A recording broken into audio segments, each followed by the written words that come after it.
देख रहे हैं न्यूज मंच और मैं हूं विशाल वैभव। अभी जो है हम दीघा विधानसभा क्षेत्र के शिवपुरी में हैं और आपको बता दें कि पटना साहिब लोकसभा क्षेत्र से जो है इस बार उम्मीदवार एनडीए के प्रत्याशी रविशंकर प्रसाद हैं, तो वहीं इंडिया महागठबंधन से उम्मीदवार डॉक्टर अंशुल अभिजीत हैं जो कांग्रेस समर्थित उम्मीदवार हैं। और ऐसे में जो है पटना साहिब लोकसभा क्षेत्र में जो है टक्कर जो है काफ़ी कांटे की मानी जा रही है। क्या कुछ जो है यहाँ पे लोगों का कहना है, हम यहाँ मौजूद कुछ लोगों से ही बात करते हैं। क्या कुछ कहेंगे पटना साहिब लोकसभा चुनाव को जिसमें एनडीए के प्रत्याशी रविशंकर प्रसाद है और इंडिया महागठबंधन से डॉक्टर अंशुल अभिजीत है, तो किनके पक्ष में इस बार पलड़ा भारी रहेगा? जो लोकतंत्र में जो सरकार है अच्छा काम कर रही है तो उन्हीं के पक्ष में रहेगा जो है। अगर पटना साहिब की बात किया जाए तो पटना साहिब किसके पक्ष में ज़्यादा पलड़ा भारी नजर आता है? पटना लोकसभा क्षेत्र से बीजेपी का पलड़ा भारी है, 100% है, इसमें कहीं दूर नहीं। मतलब रविशंकर प्रसाद कहीं ना कहीं भारी हैं? 100% इसमें कहीं दूर। आखिर ऐसा क्यों, क्या है रविशंकर प्रसाद में खासियत? रविशंकर प्रसाद ऑटोमेटिक है कि उनका लोकसभा क्षेत्र है, लमसम वही उन्हीं का फाइनल है जो है। काम भी किए हैं, ऐसा नहीं है कि कुछ काम नहीं किए हैं, उन्होंने काम भी किया है।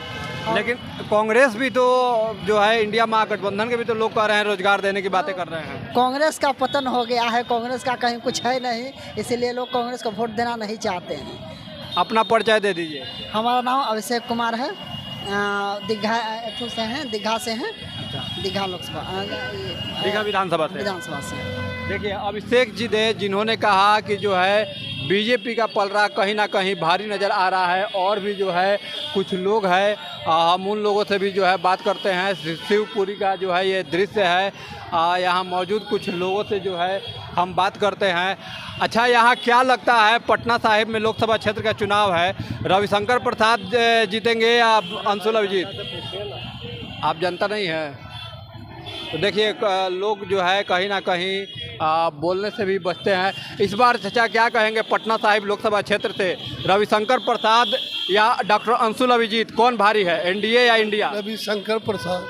रविशंकर प्रसाद क्या कुछ कहेंगे चाचा, इस बार पटना साहिब लोकसभा क्षेत्र में किसका पलड़ा भारी नजर आ रहा है?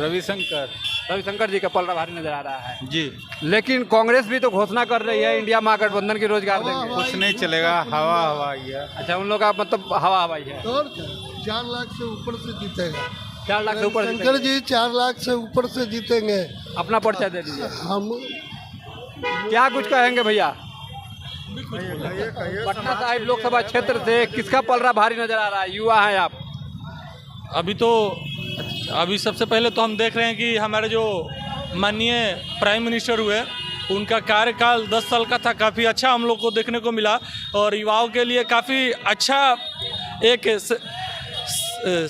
क्या बोलते हैं उसको, युवाओं को मतलब मौका मिल रहा है। हाँ, मौका मिल रहा है। और यहाँ से हमें पूरा विश्वास है कि जो भारतीय जनता पार्टी के उम्मीदवार हैं वो बिल्कुल रविशंकर प्रसाद विजयी घोषित होंगे और होना भी चाहिए। लेकिन तेजस्वी यादव भी तो रोजगार देने की बात कर रहे हैं। तेजस्वी यादव के पिताजी भी रह चुके हैं 10 साल, तो हम लोग समझ रहे हैं। हमारे पिताजी लोग बताते हैं कि उस समय किस तरह का चल रहा था रोजगार। तो जो इनका पिताजी जब रोजगार नहीं दे पाए तो इनके बेटा क्या देंगे, हमको समझ में आता है। और हम देखते हैं ये मतलब कितना एजुकेटेड हैं और कितना क्या है ये भी देखने को मिलता है। तो हम पूरा समर्थन देते हैं भारतीय जनता पार्टी के उम्मीदवार को, वो जीतेंगे और जीतना भी चाहिए। शायद आपको भी लगता होगा, आप इतना हर व्यक्ति से मिलते होंगे तो आपको फील तो होता होगा कि कौन जीत रहा है कौन नहीं। अपना परिचय दे दीजिए। मेरा नाम करण कुमार हुआ। देखिए करणजीत हैं जिन्होंने कहा कि जो है कहीं ना कहीं बीजेपी का पलड़ा भारी बता रहे हैं। रविशंकर प्रसाद जो है विश्वास इन्होंने जताया, तो देखना है क्या कुछ कहेंगे। पटना साहिब लोकसभा क्षेत्र में जो है वोटिंग होगा। इस बार रविशंकर प्रसाद एनडीए के उम्मीदवार हैं, इंडिया महागठबंधन से डॉक्टर अंशुल अभिजीत कांग्रेस के उम्मीदवार कांग्रेस से हैं। तो किसका पलड़ा भारी नजर आ रहा है? बीजेपी का पलड़ा भारी क्यों? क्योंकि कुछ कोई काम नहीं किया है, मुद्दा पर कोई बातें नहीं करता है। तेजस्वी यादव भी तो बोल रहे हैं कि रोजगार देंगे हम। वो तो दिए भी हैं और वो कहाँ दिए हैं? हर बात तो उनको जुगलबाजी होता है। तो पब्लिक खोजता है कि हमको चाहिए काची रोजगार, और जब रोजगार नहीं मिल रहा है तो आप यहाँ रह के क्या कीजिएगा? तो इस बार मतलब पटना साहिब से किनका कौन जीतेंगे? बस कांग्रेस जिंदाबाद है। कांग्रेस जिंदाबाद है। अपना परिचय दे दीजिए। मेरा नाम संतोष कुमार है। देखिए, कांग्रेस जिंदाबाद है। क्या कुछ कहेंगे? पटना साहिब लोकसभा क्षेत्र का जो है चुनाव है। हम और भी जो है कुछ लोगों से बात करने की कोशिश करते हैं। क्या कुछ कहेंगे? पटना साहिब लोकसभा क्षेत्र का चुनाव है और यहाँ से उम्मीदवार रविशंकर प्रसाद हैं, अंशुल अभिजीत भी हैं इंडिया महागठबंधन से। किनका पलड़ा भारी नजर आ रहा है? चूंकि आप लोग युवा हैं। आप इंडिया महागठबंधन का, क्योंकि रविशंकर प्रसाद जी जब तक थे कानून मंत्री भी थे, ठीक है, यहाँ से कुछ किए नहीं हैं एक्चुअली, ना ही कोई कानून सुधार किए, ना ही यहाँ का जो सोशल में जो वर्क होना चाहिए, ठीक है, पटना साहिब हो गया, यहाँ पर जो सफाई या फिर जो वर्किंग जो होता है कुछ नहीं किए हैं। वो सेंट्रल मिनिस्टर भी रह चुके हैं, फिर भी यहाँ के लिए कुछ नहीं किए। तो सिंपल सी बात है कि आदमी एक बार दो बार मौका देता है, कितने बार उनको मौका देगा? तो किसी और को भी तो मौका देना चाहिए ना। तो क्या लगता है डॉक्टर अंशुल अभिजीत को मौका मिलेगा इस बार? बिल्कुल बिल्कुल मिलेगा, वो उनको जितना भी चाहिए और इंडिया गठबंधन से यहाँ का सीट निकल भी रहा है। अपना परिचय दे दीजिए। मेरा नाम प्रकाश रंजन हुआ और हम यहाँ पर पढ़ाई करते हैं, जुडिशरी का तैयारी करते हैं और थोड़ा पॉलिटिक्स में भी हमें जो ज्ञान है, रुचि भी लेते हैं, इंटरेस्टेड भी है मुझे।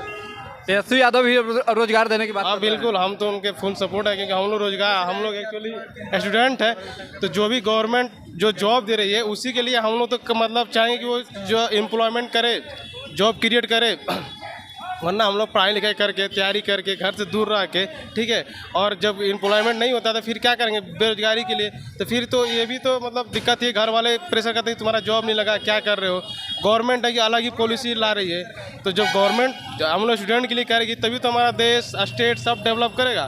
तो उस अकॉर्डिंग तो ये जो तेजस्वी सरकार है तो अच्छी काम कर रही है। वो इससे पहले भी जॉब भी दी, अभी तो सरकार ही हट गई है, तो फिर भी थोड़ा मुश्किल वाली बात है। क्या कहेंगे? पटना साहिब लोकसभा क्षेत्र का चुनाव है, एनडीए से किनका पलड़ा भारी नजर आ रहा है? चूंकि आप लोग युवा हैं।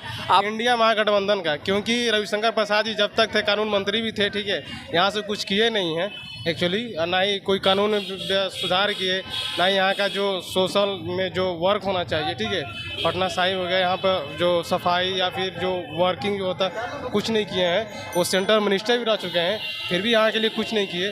तो सिंपल सी बात है कि आदमी एक बार दो बार मौका देता है, कितने बार उनको मौका देगा?